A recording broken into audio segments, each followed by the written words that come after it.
Herkese merhabalar, EğitimTube'a hoş geldiniz. Bugün sizlere videolarınızda kullanmak için telifsiz müzikler bulabileceğiniz 3 farklı yer tanıtacağım.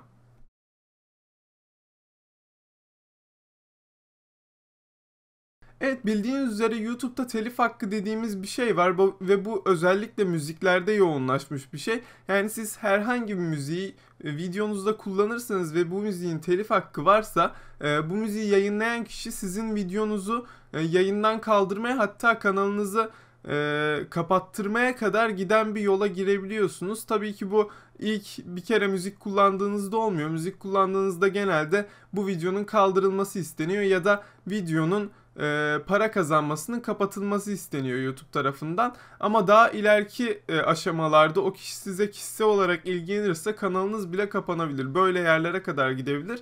Böyle durumlarda da bizim yardımımıza çeşitli platformlar koşuyor. Bildiğiniz üzere telif hakkı olmayan müzikler paylaşan YouTube kanalları var. Bu YouTube kanallarından birkaçına göz atacağız bu videoda. Aynı zamanda da size de buradan bir tüyo olmuş olacak. Buradan istediğiniz gibi müzik indirip videolarınızda kullanabileceksiniz. Özellikle eğlence ve oyun videolarında videolar gerçekten müziksiz gitmiyor. İlla bir müzik gerekiyor arkada. İsterseniz hemen ilk kanalımızdan başlayalım.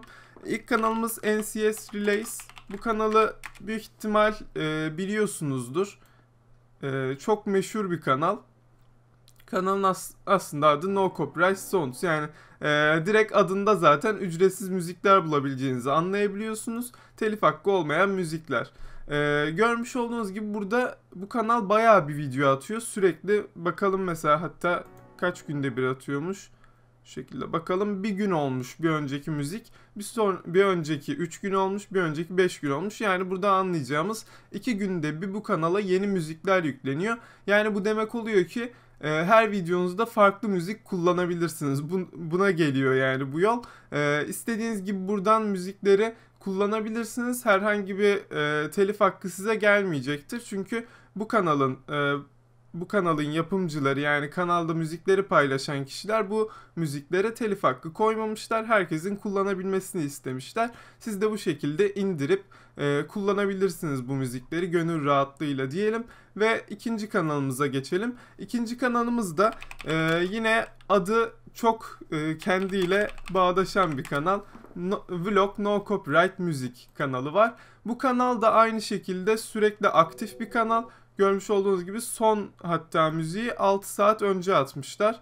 Ondan önce de 2 gün önce, 4 gün önce gibi gidiyor. Bunda da yine 2 günde bir aşağı yukarı yeni müzikler geliyor ve bu da demek oluyor ki yine sizin hiçbir zaman videolarınız müziksiz kalmayacak. Buradan istediğiniz gibi yine videolarınızda müzikleri kullanabileceksiniz. İstediğiniz gibi videolarınıza müzik koyabileceksiniz. Şu şekilde bayağı da bir videosu var kanalın. Zaten bayağı eski bir kanal. Yine az önce gösterdiğim kanal gibi.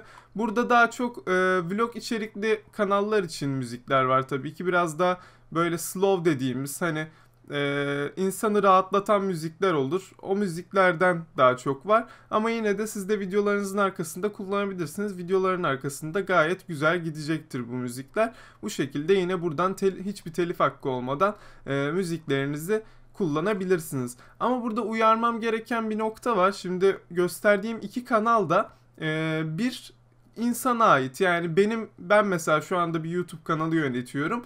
Benim gibi bir insan var burada. Bu insan istediği zaman size yine telif hakkı atabilir. Burada atar demiyorum. Fakat işte el değiştirir kanal. Başka biri bu kanalı kontrol etmeye başlar. Size telif hakkı atabilir.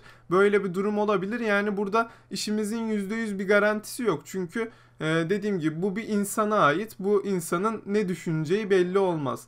Ama şöyle bir şey var. YouTube'un kendi müzik desteği var ve bu müzik desteğiyle tamamen emin olarak müziklerimizi kullanabiliyoruz. Bu üçüncü göstereceğim yerde tamamen orası. Hemen kanalımıza geleceğiz. Kendi kanalımıza geleceğiz. Ve buradan YouTube Studio'ya gireceğiz. YouTube Studio'ya girişimizi yapalım. Ve alt tarafta ses kitaplığı, sol alt tarafta ses kitaplığı kısmı var. Ses kitaplığı kısmına geldim ve burada görmüş olduğunuz gibi burada sayısız müzik var.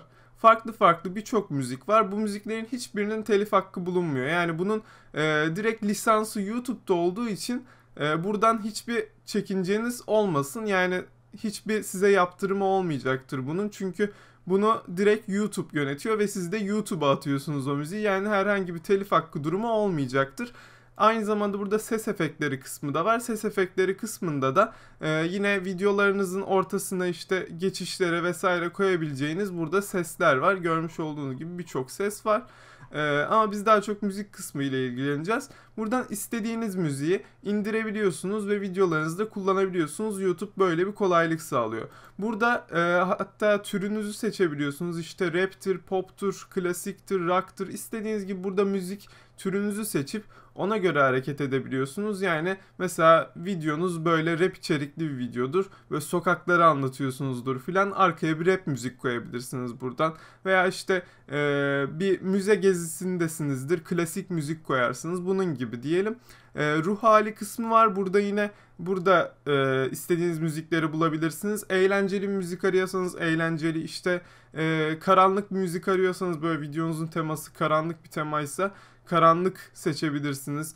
İşte videonuz neşeli bir video ise neşeli seçebilirsiniz. Yani bu tamamen buradan videonuzun içeriğine uygun müzik bulabiliyorsunuz. Enstrüman olarak yine farklı birçok enstrüman var. Enstrümanlardan seçip hangi enstrümanı istiyorsanız o tarz bir müzik bulabilirsiniz.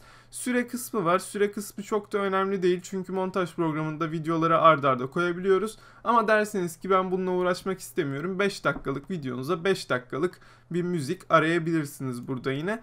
Burada ilişkilendirme kısmı var. Bu nedir? Burada atıf gerekmeyenler ve atıf gerekenler kısmı var. Bu atıf gerekmeyenler direkt videonuzda kullanabilirsiniz. Atıf gerekenlerde bu videoda kullandığınız müziğin burada yayımcı kişiyi alta yazmanız gerekiyor normal şartlarda. İşte nasıl diyelim, mesela burada Patrikos diye biri mesela paylaşmış bu müziği. İşte videonun altına müzik Patrikos yazabilirsiniz mesela. Atıf gerekenlerde bunu yapmanız gerekiyor normalde. Ben YouTube'un buna çok takılacağını düşünmüyorum. Hani bundan bir telif yiyeceğinizi düşünmüyorum. Ama yine de risk almaya gerek yok. Yani yapmakta fayda var diyeyim. Ruh hali olarak mesela bir eğlenceliyi seçelim. Bakalım neler çıkacak karşımıza. Herhangi birini dinleyelim hatta. Evet, görmüş olduğunuz gibi gayet güzel video arkasında çalacak müzikler var burada. Şimdi indirmeyi deneyelim. Direkt indir butonuna bastım ve görmüş olduğunuz gibi burada iniyor. Bu kadar kolay bir şekilde indirip videolarınızı da kullanabiliyorsunuz. Ben burayı çok fazla kullanıyorum. Yani buradan ücretsiz müzikler gayet rahat elde edebiliyorum. Benden size tavsiye, burayı kullanmanız daha iyi. Çünkü dediğim gibi bunun hiçbir riski yok. Diğerlerinin yine riski olabilir. Siz yine buradan kullanmaya dikkat edin. Bu videomuz bu kadardı. Umarım size yardımcı olabilmişimdir. Bir sonraki videolarda görüşmek üzere. Hoşça kalın, sağlıcakla kalın. Videoyu beğenmeyi unutmayın.